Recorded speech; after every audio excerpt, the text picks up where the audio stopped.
We're having fun. I think I've been having fun for some time with this particular subject.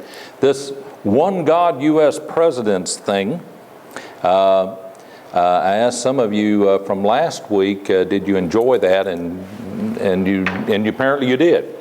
And those of you who didn't get a chance to catch last week's presentation, it will help you a lot if you get that one, because it kind of sets the background, if you will, for this entire series. So I think it kind of helps us to see how could we have 5, maybe 6 United States presidents who have a view of God, had a view of God, just as we do here in this church and others of you do. And that is that God really is just one. He's not 2 or 3. That gets very confusing, doesn't it? Some of these folks that we're going to be talking about, including John Adams today, would have said that's kind of cheating. You're saying there's one God, but actually then you wind up, you've got 2 or 3 that you call the one God. That's kind of strange. So anyway, I think it's interesting. Today we're going to be talking about John Adams, who was the 2nd president of the United States. It is exciting to me that there has been a revival of interest in Adams in recent times. He was kind of like the forgotten president for a while. He was overshadowed by the great George Washington, who was before him, of course. And then Jefferson, who came after him. How would you like to be sandwiched between those 2 giants? Well, it turns out that John Adams was kind of a giant in himself. He just doesn't get quite the notoriety and the interest that the other 2 did. But in recent times, and in part, I think, due to this really landmark book by David McCullough, John Adams, aptly named. I guess you don't have to wonder what it's about. Huh? So, but great book. I robbed this one from Pastor Mark. But if you just want to do some reading on Adams, some of you may have read it, but it's great. It's wonderful stuff. And it was the winner of the Pulitzer Prize. You're happy to know. So it's no small book. You can take a look at that later if you like. But let's just dive in and see what we can learn here. If you are unorthodox, and we are, and you do believe that God really is one, there is one God, and God is one being, one individual, the Father of the universe, the Father of humanity, the Father of us all, the Father of Jesus Christ, that He, according to John 17:3, is the only true God. Wow, and that's the testimony of Jesus. Then perhaps these things about our presidents, the presidents we're focusing on, are of great interest to us, and I think they would be. And maybe they give us some information that would be useful in talking to our friends about some of our beliefs. We say, well, we didn't just go out and make this up in a cornfield one day. Actually, there are other people who've thought about this, and some people that we both know in common, so to speak, or have been important to us. And so it would be interesting to know that they also shared this understanding and this faith with you or us.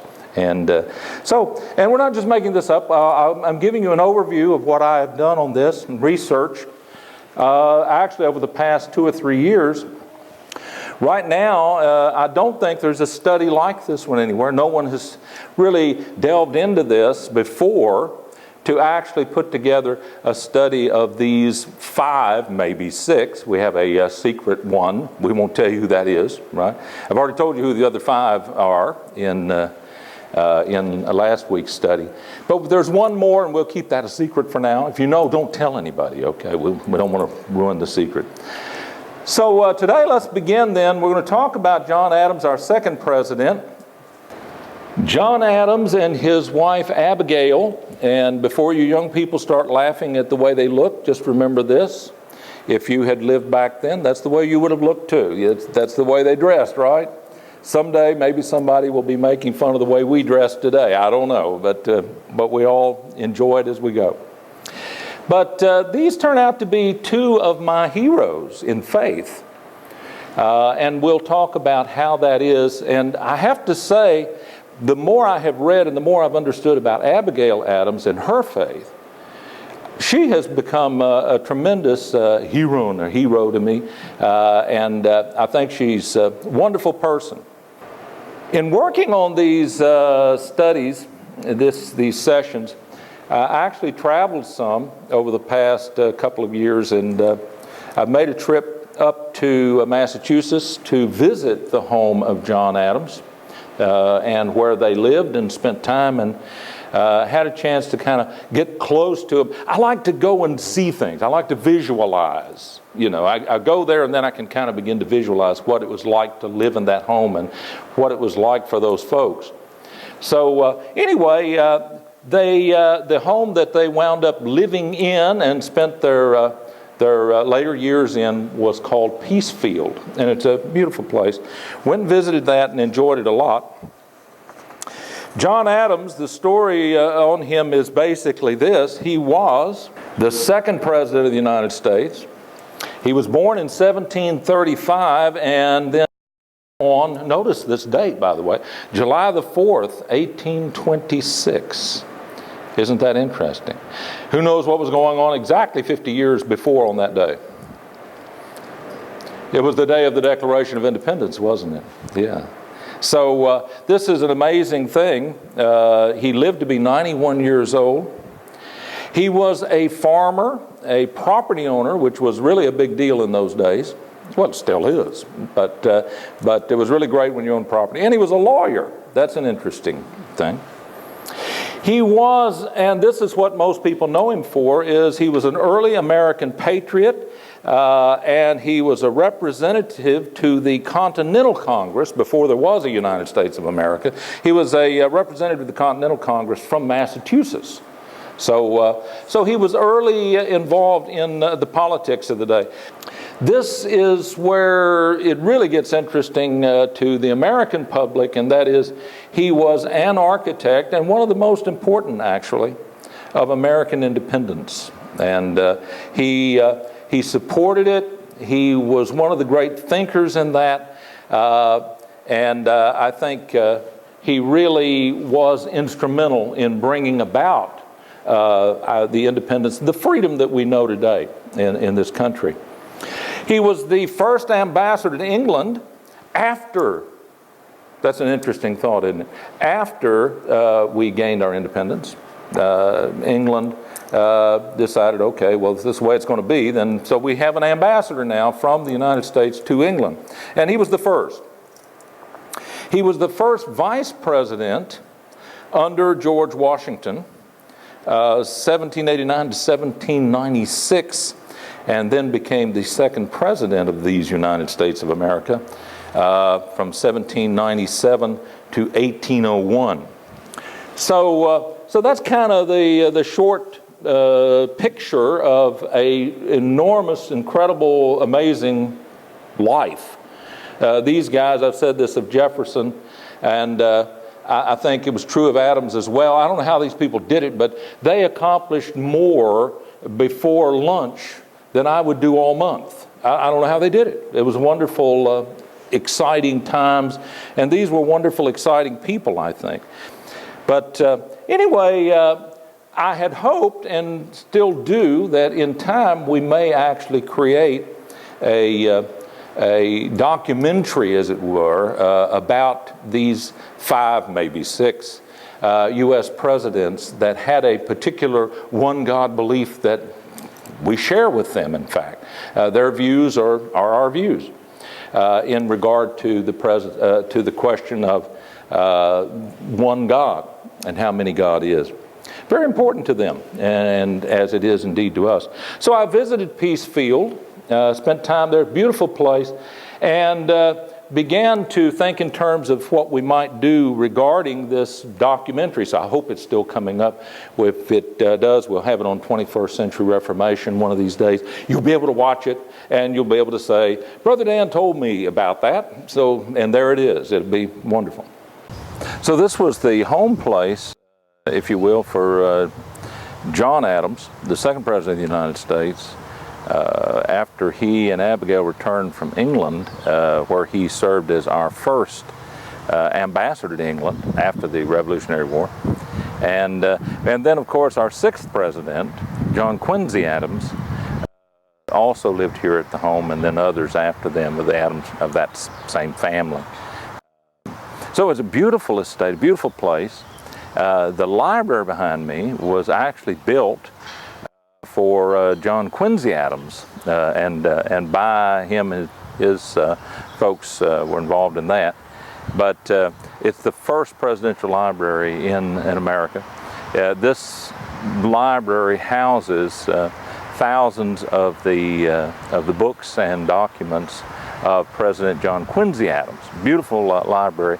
And it's interesting here that John Adams and John Quincy Adams, two of our earliest presidents, were non-Trinitarian, non-traditional, non-orthodox, if you will, in their Christian views. They were both Christian, certainly, but they had very unorthodox views, were non-Trinitarian in their perspectives. Back in those days, they were referred to oftentimes as Unitarian, or we might now say Biblical Unitarian, because they did believe in the Bible, unlike our Unitarian Universalist folks who are not very leaned in terms of the Bible and things of that nature. These were the real thing. These were true Unitarian, meaning non-Trinitarian believers, and that's why we're here. We're here to investigate, if you will, these two presidents and the fact that they were non-Trinitarian. What were their views? What were their perspectives? That needs a lot of work in editing and so on, but I was just showing you the kind of thing that we're thinking about doing and we've been working on. Back to Mr. Adams, and let's take a look at the what I'm calling notable firsts. He was in a position to be first in terms of some very interesting things, I think. And we know he was the first president at the new Capitol in Washington, D.C. It's interesting that people don't realize George Washington never lived there. He was never residing in Washington while he was president. John Adams was the first to actually reside in Washington, D.C., and also then the first to live in the White House. All this happened in 1800. He established the Library of Congress. I think that's a very notable thing. And people are familiar with the fact that Jefferson was involved in the development of the Library of Congress. That is true, but it is Adams who actually established that. He was the first president to have a son to serve as president, John Quincy Adams, who was our sixth president, as it were. And he was the only one of our first 5 presidents to not be a slaveholder. I thought that was an interesting fact about him. And of course, the sixth, John Quincy, his son, was not a slaveholder either. So that's an interesting fact, I think. Another notable first for John Adams, and this is what brings us to this matter today and is of particular interest to us, and that is he was the first president of the United States to be, we could say, non-Trinitarian. He was non-orthodox. He had a different perspective about God. He was certainly a Christian, he and his family, but as president, he took a different perspective from others about this business about one God, who God is. And so that's our issue today. So let's take a look for a few minutes at John Adams's religious background in history and see what we find about that. His religious background was that he started out, he was from a Puritan and Calvinist background. And it's very interesting that there's quite a number of those folks who came to a one God perspective about the one God who actually had been Calvinists. I find that very interesting because the Calvinists and the one God folks really wound up being very separate, very different from one another in other respects. But This is the background of many of them. His father wanted him to be a clergyman, which was a great role to play in those days, and still is. But he was vexed with the clergy, and he never entered the field.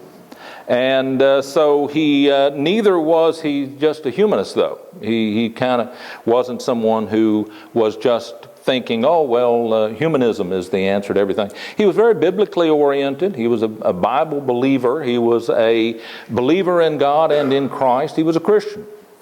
And but he didn't swing too far into the humanist camp, because he said that he found that human beings had too many problems, and he couldn't solve all that either. So he didn't. Some of that came about as a result of his politics, and he discovered how awful that politics could be in a free society. Isn't that interesting? Happily, all that's gone away today, and we no longer have those bitter political issues, do we? That's nice. Okay. But John Adams was a Christian all of his life. He said, I never write or talk upon divinity. He said, I've had more than I could do of humanity. So he felt like he was not a professional clergyman. He wasn't a professional theologian. But yet he wrote and said many things that I think are very wonderful regarding the issues that are of interest to us. John Adams, and this is a quote from a PBS special, a public broadcast system special. They said John Adams became a Unitarian. Unitarianism, a liberal strand of Christianity popular in New England, began in the liberal wing of the Congregational Church. Adams's childhood church subscribed to Unitarian principles 75 years before fully separating from the Congregational denomination. So we talked about these things in broader terms last time, and like I say, if you weren't here to hear that first presentation in this series, get it. It'll be available in time, probably on 21st or on this church's website. Adams was a long churchgoer. He was a member at Braintree, actually the first parish church. The church changed from Congregationalist doctrine to a Unitarian one in the mid-1750s. So again, we talked about this a little bit last time. And so the perspective was shifting from, quote, orthodoxy, okay, that's interesting, to this unorthodox view, from the Trinitarian perspective, that God is two or three different ones, to just God is one, the Father of us all, the Father of Jesus Christ. That's the one true God. John 17:3, huge verse to these people. Who said that, by the way? Father, you're the only true God. Who said that? Jesus, yes. Okay, so that's an important passage to us as well. Abigail Adams, Adams's wife, was the daughter of a Congregationalist minister, and she also was one God in her perspective. And as I said, she's become one of my heroes, as it were. I'll only share just an item or two along the way in this series about her, but she was wonderful. She was fabulous.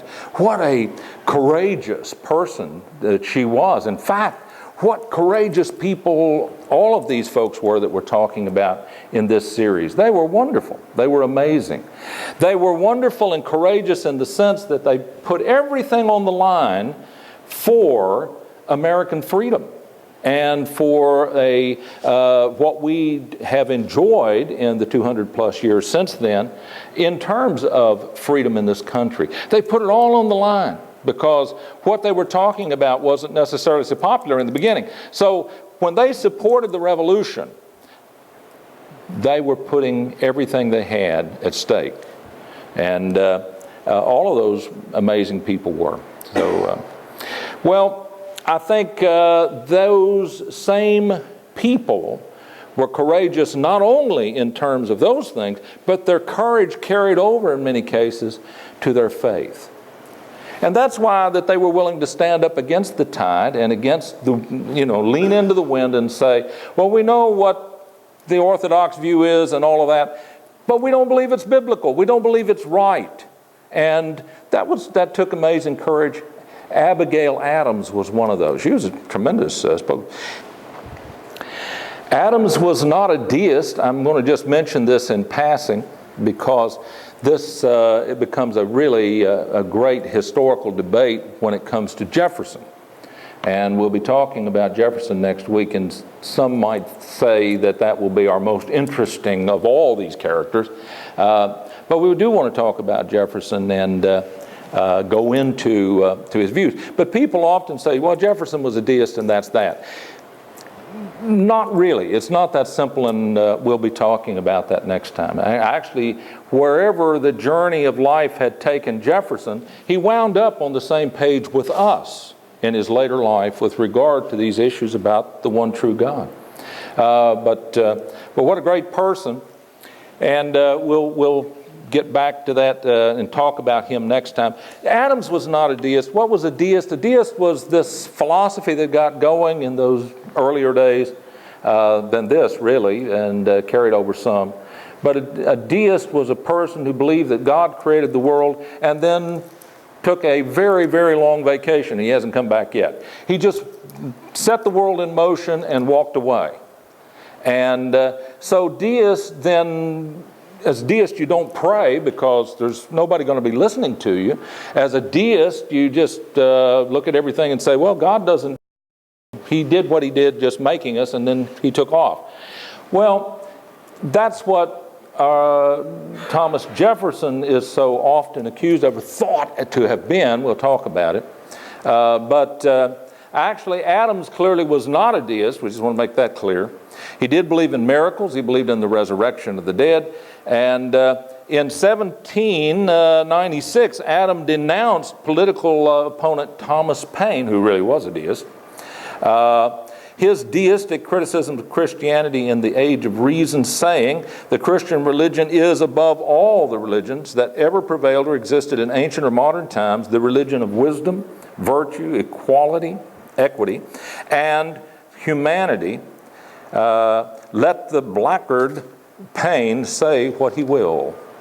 They really were very animated in their discussions back then and what they had to say. But so Adams was not a deist, and we'll take a look at that question with Jefferson in particular, because you'll run into that, and we need to be well informed. How about that? Why shouldn't we, as God's people, be informed? Why shouldn't we be knowledgeable in the best sense of the word about our faith, our understanding, and issues that relate to that, including the things that we're talking about today? I've been singing the praises of Abigail Adams a bit. Let me mention her. She was, I mentioned earlier, the daughter of a minister, a clergyman. And she was knowledgeable of the Scriptures, and she knew her faith. It would be so interesting that if you could pull up to a table with Abigail Adams, you ladies here today in your faith, you would have the most enjoyable interaction with her and discussion with her. She would love to talk to you, and she would love to hear you talk about your faith in the one true God. But she wrote this. This is just a quote. In March 1815, she wrote this to her son, John Quincy Adams. She said, I acknowledge myself a Unitarian, believing that the Father alone is the supreme God, and that Jesus Christ derived his being and all his powers and honors from the Father. She wrote, there is not any reasoning which can convince me, contrary to my senses, that 3 is 1 and 1 3. So she left no room for wondering about where she stood about these matters. And what was important to her, too, John Adams, Abigail Adams, and others that we're going to be looking at in this series, as I said, they were courageous people. They didn't just say, oh, well, yeah, isn't this interesting? We have a different perspective on this. Isn't that nice? No, they didn't. They put their lives on the line for these things. And we, as we come to these issues and we think about, the truth about God, what greater question could we talk about? Who is He? And is He several different ones? What are you talking about? How does this work? I think the simplicity of the truth, that God is one. There's only one God, and that God is one individual, one being. You don't quite have the full equation right unless you have both sides of that. There's just one God. Yeah, okay. But I think that one God must be two or three different ones. No. And that's what these people are saying. They're saying, no, there's no such thing. The one God. There's one God, and He's just one individual. Simplicity. The complexity of the creeds and the complexity of the, quote, orthodox view. You get to call it what you want, I suppose. You can, when you get to say, well, this is orthodoxy. Self-proclaimed orthodoxy, we would say. So, but I love these people. I love their faith. I love the fact that they were willing to stand up against the crowd, the mob, as it were, and to take a stand that was, I think, very wonderful.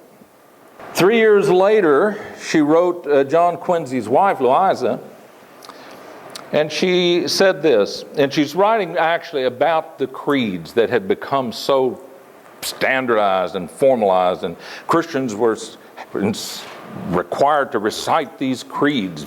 Anyway, here's what she said. She said, "When will mankind be convinced that true religion is from the heart, between man and his Creator, and not the imposition of man or creeds and tests of religion?" So, wow, I think that's very positive, very strong. Like I say, she's become one of my heroes. Back to John Adams. He made this statement once, and this left no room for wondering about him. He said, "An incarnate God? An eternal, self-existent, omnipotent, omniscient author of this stupendous universe suffering on a cross? He didn't like that idea. He said that makes no sense whatsoever. That He would have a son, a human son that would suffer on a cross, that makes sense. But that the Almighty God who created all the universe suffered on a cross and died? How can God die? That makes no sense. If He's God, then He can't die. Isn't that the very definition of what it would mean to be God? You're eternal. You don't die. So anyway, John Adams said, an incarnate God, he said, this makes no sense. An eternal, self-existent, omnipotent, omniscient author of this stupendous universe, how wonderful all that is. Suffering on a cross, though? No. My soul starts. That means he's startled, shook up by this thought. My soul starts with horror at the idea, and it has stupefied the Christian world. Wow. It has been the source of almost all the corruptions of Christianity. He said, if you mess up who God is, how are you going to get much else right? It's tough, isn't it? And if you think God is two or three different fellows or two or three different ones, then how does it ever get squared away from there? It's just everything's off on a bad foot, isn't it? It doesn't work. By the way, that was a quote that I took from this book, which also I owe to Pastor Mark, the Faiths, plural, of Our Fathers, by Alf J. Mapp, Jr., who's since deceased, I think you said. But this is a nifty little book. Everybody should get a copy of this. It's a short book, very direct and to the point, not real detailed, but it does a really nice job of talking about some of the things that we're discussing in this series. So it's not written just about that. It's written about some of our early presidents, early fathers, as it were. But some of the easiest to read stuff that you would find is in this very easy book. I've of course, researched quite a number of books and a lot of materials in working on this. But that one I think is excellent. Very good. Let me play you another short clip that just to give you an idea of what we're working on about what hopefully may eventually become our documentary on these presidents. But and I hope this will come out. These are not so great, so this isn't the final stuff, but just giving you an idea of things that we're thinking about or talking about. We're back at Peacefield for this short clip. So it's very interesting to me that John Adams and Jefferson, our other non-Trinitarian president that we're considering, that Jefferson and Adams were comrades, as it were, back in the days leading up to the Revolutionary War and the Declaration of Independence. And through that time, through the war, they were close associates. But after the war, after the nation gained its independence, they went in different directions, politically speaking, and became severe rivals. They didn't really like one another during those years when each of them served as president, vice presidents. They just were not happy with each other. What's of interest, though, is that in their later years, their retired years, their semi-retired years, they struck up a friendship, a comradeship again, if you will. And there were many important letters between Adams and Jefferson, and much about Adams and Jefferson's religious views now come to the fore through their personal letters, their private letters with one another. That's exciting. So it's here that John Adams wrote to Jefferson many insightful, interesting considerations about their non-Trinitarian perspectives. And it's in this very place that Adams would have read letters from Jefferson about this. So we're very interested here. We want to look into or look at some of that correspondence between these two friends of later years and how that they came to see eye to eye a great deal in their religious views, their views about faith. So you get the sense of where we're kind of going in that project.